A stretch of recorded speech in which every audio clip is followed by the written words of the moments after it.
Shalom Bapak Ibu, selamat pagi, selamat bergabung kembali dengan Menara Doa Pagi setiap jam 5 pagi. Dengan sukacita, mari kita datang ke hadirat Tuhan. Mari kita berdoa. Bapa di sorga, dalam nama Tuhan Yesus, kami siapkan hati kami. Kami mau memuji Tuhan, menyembah Tuhan, dan kami mau mendengarkan firman Allah. Terima kasih buat pagi hari. Terima kasih buat kehidupan, terima kasih buat berkat Tuhan, berkat baru, kemenangan baru, semangat baru, pengharapan baru, sukacita baru. Di dalam Tuhan Yesus selalu baru setiap hari. Setiap mereka yang menyaksikan tayangan ini diberkati Tuhan. Mereka yang lemah dikuatkan, yang susah dihiburkan, yang miskin diperkaya, yang sakit disembuhkan Tuhan. Di dalam Tuhan ada berkat, ada mujizat, ada pertolongan Tuhan. Kami datang padamu Tuhan, dalam nama Tuhan Yesus kami mulai menara doa pagi ini. Amin. Kami merasakan setiap kasih setiamu Tuhan Yesus bagi kami. Amin. Kasih setiamu yang ku rasakan lebih tinggi dari langit biru. Kebaikanmu yang telah kau nyatakan lebih dalam dari lautan. Ya Tuhan Yesus, Berkat-Mu yang telah ku terima sempat membuatku terpesona. Apa yang tak pernah ku pikirkan, itu yang kau sediakan bagiku. Siapakah aku ini Tuhan? Jadi biji matamu, dengan apa kan ku balas Tuhan selain puji dan sembah kami. Siapakah aku ini Tuhan? Jadi biji matamu, dengan apa kan ku balas Tuhan selain puji dan sembah berkat-Mu yang telah kami terima Yesus Tuhan. Berkat-Mu yang telah ku terima sempat membuatku terpesona. Apa yang tak pernah ku pikirkan, itu yang kau sediakan bagiku. Siapakah aku ini Tuhan? Jadi biji matamu, dengan apa kan ku balas Tuhan selain puji dan sembah Kami menyatakan bagi nama Yesus. Siapakah aku ini Tuhan? Jadi biji matamu, dengan apa kan ku balas Tuhan selain puji dan sembah kami. Selain puji dan sembah. Kami naikkan setiap pujian bagi-Mu Tuhan. Selain puji dan sembahkan. Biarlah setiap nafas kami memuji meninggikan Engkau Tuhan Yesus. Amin. Kami bersyukur buat hari yang indah yang Tuhan masih berikan pada kami Tuhan. Terima kasih Tuhan. Haleluya. Terima kasih Bapak. Amin.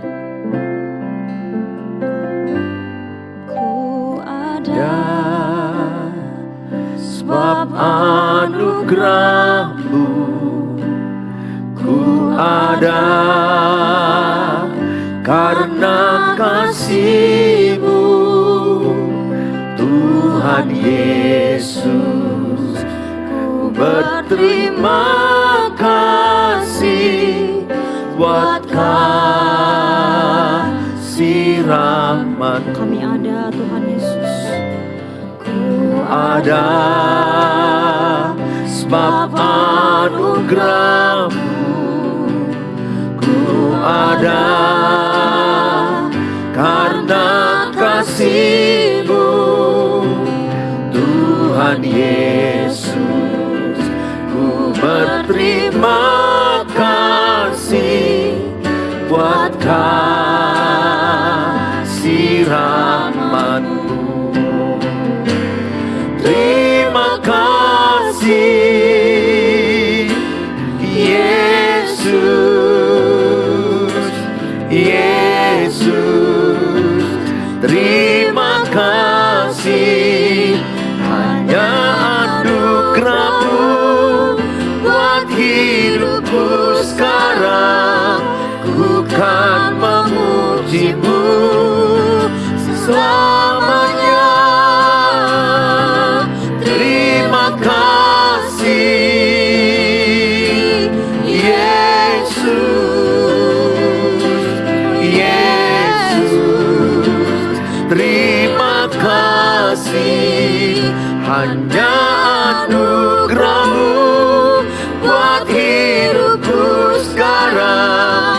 Ku kan memuji-Mu selamanya. Terima kasih Yesus, Yesus. Terima kasih, hanya anugerah-Mu buat hidupku sekarang. Ku kan memuji-Mu selamanya. Puji-Mu Yesus. Ku kan memuji-Mu selamanya. Ku kan memuji-Mu selamanya.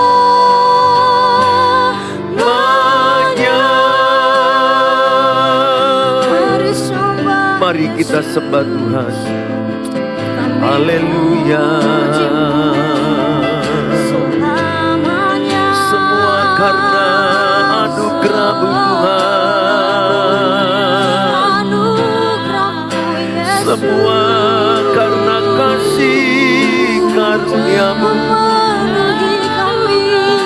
Semua karena anugerah-Mu. Terima kasih Tuhan Yesus. Terima kasih. Haleluya. Haleluya. Terima kasih Tuhan. Terima kasih. Kami bersyukur. Terima kasih Tuhan atas kasih-Mu. Segala pujian, segala hormat, segala kemuliaan hanyalah bagi-Mu. Kami bersyukur buat anugerah-Mu. Kami bersyukur kasih karya-Mu, kami bersyukur. Terima kasih, semua karena kasih karya-Mu. Terpujilah nama-Mu.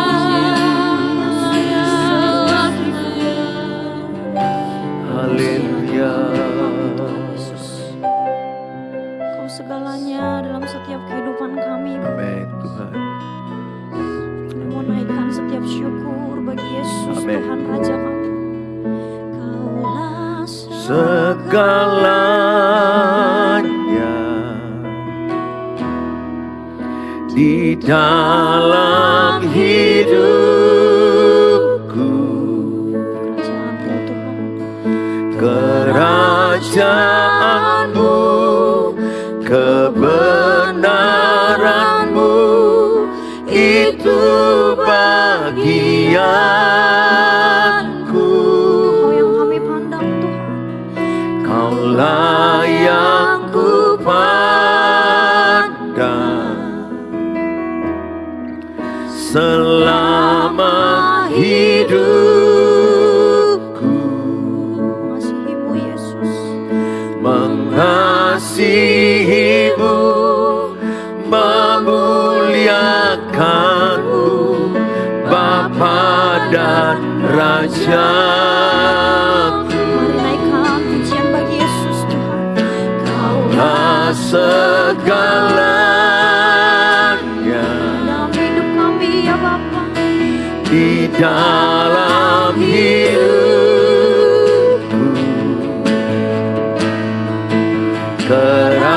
kerajaan-Mu, kebenaran-Mu, itu bagianku. Kaulah yang ku pandang Selama kami hidup, Yesus. selama hidupku,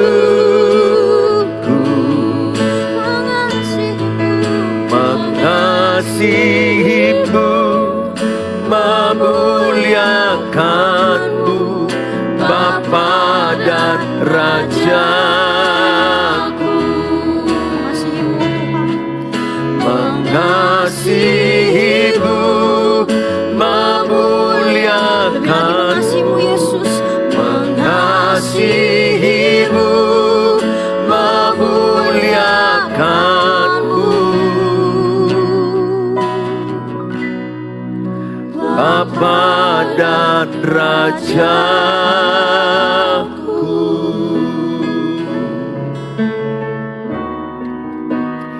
Terima kasih Bapa di sorga, Engkaulah segalanya bagi kami Tuhan dalam hidup kami. Engkaulah tujuan hidup kami, Engkau alasan hidup kami. Terima kasih buat pagi hari ini. Biarlah setiap jemaat-Mu diberkati dengan firman Allah. Dalam Tuhan Yesus, oleh kuasa Roh Kudus, firman-Mu diberitakan. Dalam nama Tuhan Yesus, kami berdoa. Amin. Amin. Shalom Bapak Ibu yang saya kasihi. Senang ketemu Bapak Ibu. Hari ini kita belajar dengan tema firman Allah, bertanggung jawab atas pilihan kita. Tulis dalam kolom, saya bertanggung jawab dengan pilihan saya. Tulis dalam kolom, saya bertanggung jawab dengan pilihan saya. Saya akan ambil nats dalam kitab Galatia pasal yang ke-6, ayat yang ke-4 dan ayat yang ke-5. Galatia 6 ayat 4 dan 5. Baiklah tiap-tiap orang menguji pekerjaannya sendiri, maka ia boleh bermegah melihat keadaannya sendiri dan bukan melihat keadaan orang lain. Sebab tiap-tiap orang akan memikul tanggungannya sendiri. Galatia 6 ayat 4 dan 5 ada 3 kali diulangi ada kata sendiri. Artinya adalah kita diminta Tuhan untuk fokus atas hidup kita sendiri. Bukan bicara egois ini, bukan. Ini bicara tanggung jawab atas diri kita sendiri. Berani bertanggung jawab atas diri kita sendiri. Karena sering sekali kita melemparkan tanggung jawab kepada orang lain. Ada suami yang melemparkan tanggung jawab kepada istrinya. Istri melemparkan tanggung jawab kepada suami.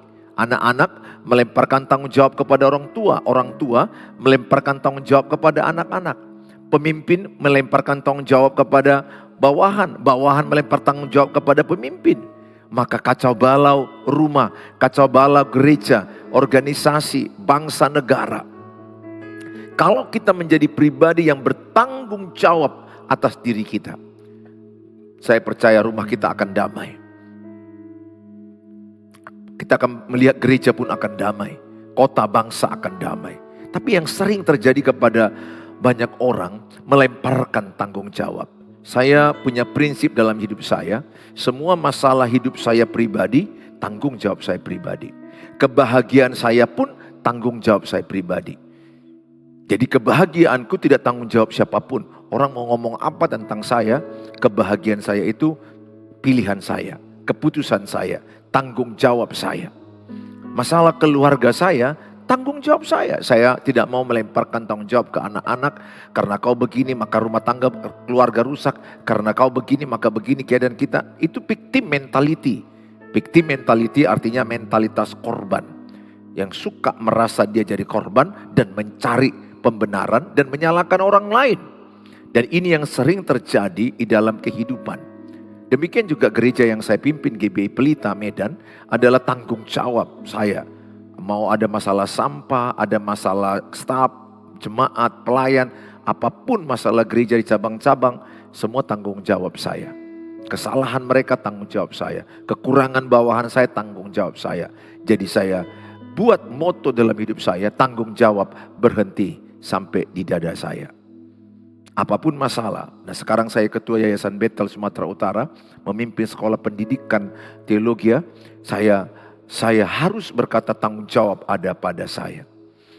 Jadi saya tidak mau melemparkan, oh karena kesalahan kau, karena kesalahanmu. No, saya belajar berkata tanggung jawab berhenti sampai pada saya. Coba tulis dalam kolom, tanggung jawab berhenti sampai pada saya. Tulis dalam kolom, tanggung jawab keluargaku ada pada saya. Ya, kalau itu yang dilakukan, maka kita akan menjadi orang yang semakin dewasa, semakin matang, semakin berhikmat. Saudara, dalam Galatia 6 ayat 4-5, di sini kita dianjurkan oleh Tuhan, diarahkan oleh Tuhan, supaya jangan fokus melihat orang lain. Supaya kita fokus kepada kerja kita, keluarga kita, pribadi kita, usaha kita, pasangan kita. Dan kita bertanggung jawab atas segalanya itu. Tanggung jawab itu ada pada dirimu. Makanya nikahkan anakmu dengan laki-laki yang bertanggung jawab. Nikahkan juga putramu dengan putri yang bertanggung jawab. Makanya pernikahan itu adalah lembaga untuk orang dewasa. Tetapi ada banyak orang berani menikah tapi mereka masih kanak-kanak. Ciri-ciri kanak-kanak apa? Lempar tanggung jawab. Kesalahan selalu pada orang lain. Kekurangan selalu pada orang lain. Tidak mau berkata salah saya, tanggung jawab saya. Saya yang harus berubah. Sejak saya berkata begitu kepada Tuhan, seluruh masalah rumah tanggaku tanggung jawabku Tuhan. Ubah aku Tuhan. Perubahan dimulai dari saya. Tanpa menuntut istriku berubah, tanpa menuntut anak-anakku berubah. Aku hanya berkata, Tuhan, ubah hidup saya. Tanggung jawab berhenti sampai pada saya. Saya melihat istriku mulai berubah ke arah dewasa. Anak-anakku juga. Semua kami growing, berubah, bertumbuh. Tapi saya banyak mengalami juga masa-masa lalu. Menyalahkan istriku. Saya salahkan gara-gara kaulah pernikahan kita begini. Gara-gara kaulah rusak anak-anak ini. Gara-gara kaulah ekonomi kita jadi begini. Gara-gara kaulah orang jadi gak suka lihat saya. Gara-gara kaulah gereja ini jadi hancur. Itu lagi marah-marah masa dulu dalam masa kebodohan saya. Makanya saya ajak sama saudara, berhentilah menyalahkan pasanganmu. Tulis dalam kolom, saya tidak mau menyalahkan pasangan saya. Tulis dalam kolom. Saya tidak mau menyalahkan pasangan saya tidak mau menyalahkan anak-anak saya. Tulis dalam kolom, perubahan dimulai dari saya. Tadi pagi barusan saya ditelepon oleh seorang suami dari Kalimantan dengan istrinya ada di Medan dan anaknya 3. Saya mengajarkan sama dia, karena umurnya masih jauh di bawah saya mengajarkan kepada dia bagaimana prinsip pernikahan. Bagaimana saya ajarkan supaya tidak menuntut istrinya berubah, tapi menjadi suami yang berkata, aku yang harus berubah, aku yang harus berubah. Memang dia berkata, aku sudah berubah Pak, tapi dia masih begitu. Aku sudah berubah Pak, tapi dia masih melawan. Aku sudah berubah Pak, tapi dia masih nggak mengerti kesalahannya dan terus dalam kesalahan. Dan akibatnya hubungan kami tidak baik dengan orang tua. Saya hanya katakan sama dia, jangan merasa engkau sudah berubah. Sering sekali saya pada masa-masa itu seperti itu juga. Saya merasa udah berubah, kok istriku belum berubah? Aku udah berbuat baik, kok dia masih jahat? Nah, ini kesombongan yang tersembunyi seperti itu. Kita merasa kita yang udah berubah, kita merasa kita sudah berbuat baik. Ingat, merasa berubah, merasa berbuat baik, merasa benar. Kesombongan yang tersembunyi. Kesombongan itu nggak kelihatan langsung, tapi itu akan bisa bermanifestasi. Kata-kata itu manifestasi kesombongan. Aku udah berbuat baik, tapi dia masih jahat. Aku udah kulakukan fungsiku sebagai suami, tapi dia gak menghormati aku. Aku udah kubuat sebagai istri, aku udah baik sekali. Aku udah menyiapkan makanannya, aku mempersiapkan pakaiannya, anak-anak aku perhatikan, rumah aku perhatikan. Aku juga cari uang, tapi dia tidak tahu untung. Nah, ini orang sombong. Orang sombong seperti itu. Dia akan merasa sudah benar dan paling benar, dan dia merasa sudah benar jalan dia. Ini orang sombong. Orang yang rendah hati itu tidak bicara seperti itu. Dia akan berbicara, Tuhan, apalagi yang harus perlu kurubah? Apalagi yang harus perlu kuperbaiki dari hidupku supaya pernikahanku lebih baik. Tadi pagi saya coaching dia lebih kurang 45 menit. Bagaimana berkata, apalagi Tuhan yang harus kurubah supaya pernikahanku lebih baik. Saya begitu. Makanya pernikahanku better and stronger. Not perfect, tidak sempurna. Tapi tidak ada pertengkaran bertahun-tahun. Kenapa? Karena saya tidak pernah menuntut pasanganku berubah. Saya berkata, Tuhan ubah saya. Apalagi yang harus kurubah supaya anak-anakku jadi orang yang benar. Melayani Engkau seturut kehendak-Mu. Apalagi yang harus kurubah supaya aku menjadi suami yang semakin mengasihi istriku. Jadi berfokus kepada perubahan saya. Makanya kan saya sudah seringkan ajarkan kepada Bapak Ibu, ubahlah saya supaya lewat perubahan saya keluargaku diselamatkan. Yang banyak tersesat adalah yang berkata, ubahlah istriku, ubahlah suamiku, ubahlah anak-anakku. Berapa banyak keluarga-keluargaku yang di YouTube. Bagi saudara yang lagi nonton ini, jangan lagi minta ke saya, Pak Pendeta, bagaimana mengubah suamiku? Aduh. Kalau sudah seperti itu, dia ada pada rel yang salah, rel yang sesat, yang berujung kepada kecurang pernikahannya. Kalau sudah begitu saya bilang, maaf Bu, saya pikir Ibu salah dalam masalah ini. Jangan ucapkan, bagaimana supaya suamiku berubah. Harusnya Ibu berkata, bagaimana supaya aku berubah dan suamiku dimenangkan. Bagaimana supaya aku berubah, pernikahan kami dimenangkan. Bagaimana saya berubah, supaya anak-anakku dimenangkan. Itu baru pas. Dan saya pun sebagai pendeta bisa mengajarkan prinsip-prinsip firman Allah. Tapi bayangkanlah kalau seorang ibu datang ke saya, bertelepon, menjumpai saya, rata-rata mereka selalu bilang, bagaimana ya Pak supaya suamiku berubah? Kalau itu yang ibu lakukan, sampai kapanpun suamimu tidak berubah. Tidak. Karena yang mengubah manusia itu hanya Tuhan dan dirinya sendiri.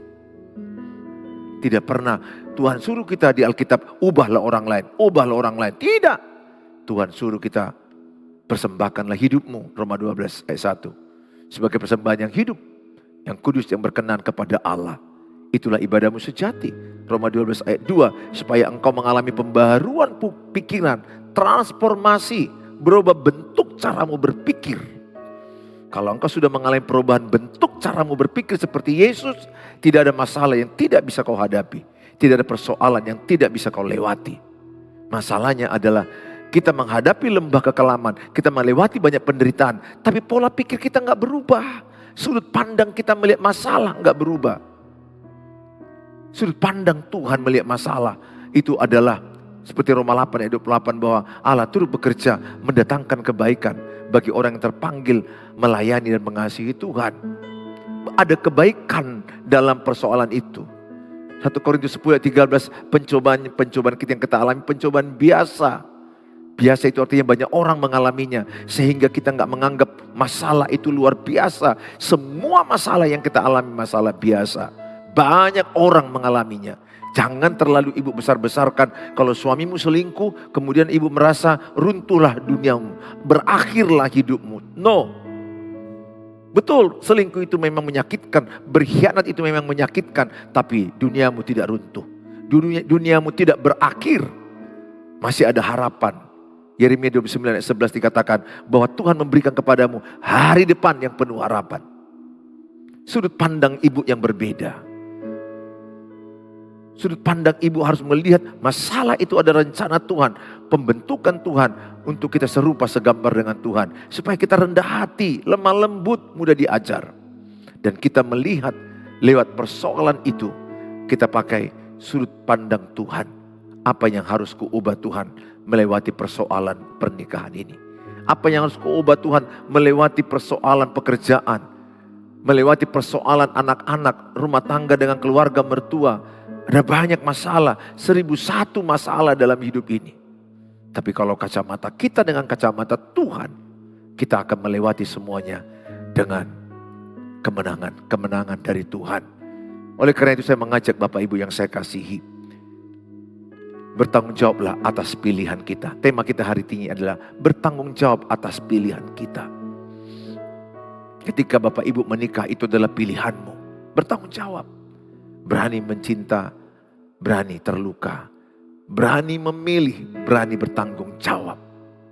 Makanya tanamkan kepada anakmu, putra putrimu sebelum menikah, pikir matang. Buka mata lebar, buka telinga lebar. Lihat seburuk-buruknya dia. Siap gak menerima buruknya baru menikah. Yang sering sekarang orang pacaran tidak melihat buruknya, tapi yang dilihatnya hanya yang cantiknya, yang baiknya, yang positifnya. Sehingga ketika masuk pernikahan, semua topeng terbuka, semua drama tersingkap, asli akan kelihatan. Baru dia nampak yang negatifnya, baru dia yang nampak aslinya, marahnya, karakternya. Dan banyak orang terkejut dan tidak siap menerima yang buruk dari pasangannya. Menerima yang baik itu gampang. Menerima yang baik dari pasangan itu mudah. Tapi kita perlu siap menerima yang buruk dari pasangan. Karena dalam pernikahan akan keluar buruknya pasangan. Banyak gak siap masalah ini. Tanamkan sama anak-anakmu, hati-hati. Karena kita punya prinsip bahwa pernikahan itu adalah sekali. Sampai kematian memisahkan. Seumur hidup. Saya seorang dokter memilih fakultas kedokteran USU. Tamat dan ambil S2. Saya tinggalkan. Saya bisa jadi pendeta. Saya sekolah teologi lagi. Artinya apa? Bahwa itu gak seumur hidup saya jadi dokter. Tapi ketika saya memilih istri saya. Itu adalah pilihan saya sampai mati. Sampai akhir hidup saya. Saya gak bisa ganti. Mau seandainya apapun yang terjadi dengan istri saya. Itu pilihan saya. Demikian juga ketika engkau memilih pekerjaan. Itu juga ada risikonya. Apapun dalam dunia ini. Semua ada risiko atas pilihan kita. Milikilah hati yang bertanggung jawab atas pilihanmu. Dan mulailah memiliki tanggung jawab mental bertanggung jawab. Aku berdoa ibu dan bapak adalah pribadi-pribadi yang bertanggung jawab. Sehingga tidak melemparkan tanggung jawab. Jangan lagi salahkan pasanganmu. Jangan salahkan lagi mertuamu, iparmu. Dan kemudian kalau saudara mungkin ekonomi agak susah. Jangan katakan, wah aku ini miskin karena opungku miskin. Kakek nenekku miskin, bapak mamaku miskin. Aku miskin. No. Jangan kau salahkan bapak ibu kalau engkau lahir dari keluarga miskin. Tapi sesalilah kalau engkau mati miskin. Artinya apa? Bahwa kemiskinan itu adalah karena salah satu penyebabnya tangan yang malas. Anak Tuhan tidak ada yang miskin. anak Tuhan itu minimal cukup. Cukup 1 Timotius 6 ayat 8. Cukup makanan, cukup pakaian. Bahkan melimpah. Melimpah itu bukan berarti 5 mobil, 5 miliar deposito. Tidak. Melimpah itu artinya makanan cukup bagimu. Ibu bisa berikan makanan ke orang lain. Ada pakaianmu, masih bisa memberi pakaian kepada orang lain. Itu melimpah. Sikap hati yang menjadi berkat. Gak ada anak Tuhan Yesus peminta-minta. Pengemis tidak ada. Kalau ada anak Tuhan pengemis di jalan-jalanan itu adalah orang yang belum bertobat. Orang yang sudah bertobat, dia tidak mengemis. Bahkan sekalipun kalau tubuhnya ada kekurangan, Tuhan memberikan dia potensi lebih untuk bisa dia hidup survive. Pesan saya sama saudara, kalau engkau memilih pekerjaan bertanggung jawab, saya tidak anti dengan miskin. Miskin tidak dosa. Tapi saya hanya percaya Bapa di sorga tidak menginginkan engkau miskin selamanya. Aku aja Bapa di bumi tidak ingin anakku miskin selamanya. Mungkin sesaat kita gagal, salah dan drop ekonomi kita. Aku yakinlah Bapa di sorga sanggup angkat kita dan tolong kita. Yang penting kita belajar dari pengalaman kenapa hancur ekonomi kita, hancur usaha kita. Keuangan kita jangan-jangan lebih besar pasak daripada tiang. Lebih banyak pengeluaran daripada pemasukan. Ya jelaslah hancur. Dan atau mungkin kita ini orangnya tidak punya master keuangan, master plan keuangan. Atau kita tidak bekerja dengan rajin. Tangan rajin diberkati Tuhan menjadi kaya. Tangan lamban menjadikan dia miskin. Alkitab Amsal bilang demikian. Saudara, hidup ini pilihan. Tiap hari kita selalu diberikan pilihan. Saat ini pun ibu dengar khotbah ini bisa memilih sungguh-sungguh dengar khotbah atau asal main-main atau sekedar ngomong-ngomong sama orang ibu dengar aku khotbah. Atau hanya sekedar masak-masak, ya nggak salah juga lah ibu masak, ibu nyuci dengar saya itu nggak ada masalah. Tapi jauh lebih bagus ada waktu ibu fokus duduk mendengarkan firman, memuji menyembah Allah. Hidup ini pilihan. Life is choice. Bahagia itu pun pilihan. Bukanlah karena masalah itu kehilang bahagiamu. Tidak. Apapun masalah ibu bisa memilih bahagia. Bapak bisa memilih bahagia. Karena bahagia itu dimulai dari apa? Mengucap syukur dalam segala hal. Apapun keadaan jiwamu yang tidak terlalu sehat mungkin jiwamu. Ada tekanan, ada kecemasan, ketakutan, stres, depresi. Kalau engkau datang kepada Tuhan, katakan Tuhan aku bersyukur. Aku bersyukur buat hari baru, semangat baru. Aku percaya kemenangan baru dari Tuhan. Aku berdoa setiap saudara yang menyaksikan ini. Pilihlah hidup bertanggung jawab. Keadaan kesehatan roh, jiwa dan tubuhmu adalah pilihanmu. Pilihlah hidup sehat, pilihlah hidup untuk bertanggung jawab. Jangan lagi lemparkan tanggung jawab kepada orang lain. Tulis dalam kolom, tanggung jawab berhenti pada saya. Tulis dalam kolom, tanggung jawab berhenti pada saya. Tambahkan sedikit, saya tidak mau menyalahkan orang lain lagi. Tuhan Yesus memberkati kita, mari kita berdoa. Bapa di sorga, kami bersyukur Tuhan buat firman Allah yang sudah kami terima pada hari ini. Kami diajarkan bagaimana kami memilih berani bertanggung jawab, menjadi pribadi bertanggung jawab, bahwa kami bertanggung jawab atas pilihan kami. Bapak Ibu yang menyaksikan ini ya Tuhan, kami telah memilih menikah dengan siapa atas pilihan kami. Dan Engkau telah memberkatinya. Biarlah setiap kami yang sudah menikah berani bertanggung jawab atas pilihan. Tidak lempar tanggung jawab. Apapun masalah keluarga kami, pernikahan kami, ekonomi kami, pekerjaan kami, seluruhnya tanggung jawab kami Tuhan. Sehingga kami tidak mau menyalahkan pasangan kami. Kami tidak mau menyalahkan anak-anak. Kami tidak mau menyalahkan orang lain. Kami adalah pribadi yang bertanggung jawab, berani bertanggung jawab atas pilihan kami. Berkatilah semua anak-anak-Mu yang menyaksikan tayangan ini. Mereka telah memilih pasangan mereka. Kuatkanlah mereka untuk bertanggung jawab, bertahan dalam pilihan mereka sampai maut memisahkan. Yang lemah Engkau kuatkan, yang sakit Engkau sembuhkan, yang susah Kau hiburkan. Mereka yang sedang berharap ada rumah dijual, tanah dijual untuk kehidupan mereka, tolonglah mereka Tuhan untuk mendapatkan pembeli. Mereka yang mengharapkan mendapat keturunan, mendapat jodoh, atau anaknya yang tidak bertobat, hamba-Mu berdoa dalam nama Tuhan Yesus, tolonglah jeritan mereka. Engkaulah jawaban bagi kami. Tidak ada mustahil bagi Tuhan, tidak ada yang tidak mungkin bagi Tuhan. Terima kasih Tuhan, sebentar kami akan bekerja kembali setiap paginya. Berkatilah pekerjaan Bapak Ibu, berkatilah Tuhan pekerjaan mereka yang keluarga-keluargaku yang di YouTube, berkatilah Tuhan. Berkati anak-anak mereka, pernikahan, kesehatan, keuangan, pekerjaan mereka. Dalam nama Tuhan Yesus. Mari kita ucapkan doa Bapa kami. Bapa kami yang di surga, dikuduskanlah nama-Mu, datanglah kerajaan-Mu, jadilah kehendak-Mu di bumi seperti di surga. Berikanlah kami pada hari ini makanan kami yang cukupnya, dan ampunilah kami akan kesalahan kami, seperti kami juga mengampuni yang bersalah pada kami. Dan janganlah bawa kami ke dalam pencobaan, tapi lepaskanlah kami daripada yang jahat. Karena Engkau yang punya kerajaan dan kuasa dan kemuliaan sampai selama-lamanya. Amin. Bawalah berkat damai sejahtera dari Allah Bapa, cinta kasih sempurna Tuhan Yesus, penyertaan Allah Roh Kudus menyertai kita yang percaya. Sama-sama katakan amin. Amin. Kalau saudara terberkati dengan tayangan Menara Doa pagi ini, share-lah link ini kepada banyak orang supaya orang lain terberkati juga.